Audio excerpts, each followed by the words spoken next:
নমস্কার বন্ধু, এটা হচ্ছে সুপার স্প্লেন্ডার i3s মডেল। এটা সমস্যা হচ্ছে গাড়িটা সেফ নিচ্ছে না এবং ঘন ঘন ফিউজটা কাট যাচ্ছিলাম।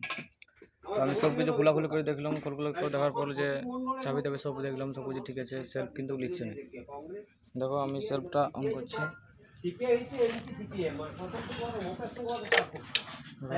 কারণ বাজছে এখন ফিউজটা কিন্তু খোলা আছে তাই বাজছে না। দেখো আমি এটা লাগাচ্ছি,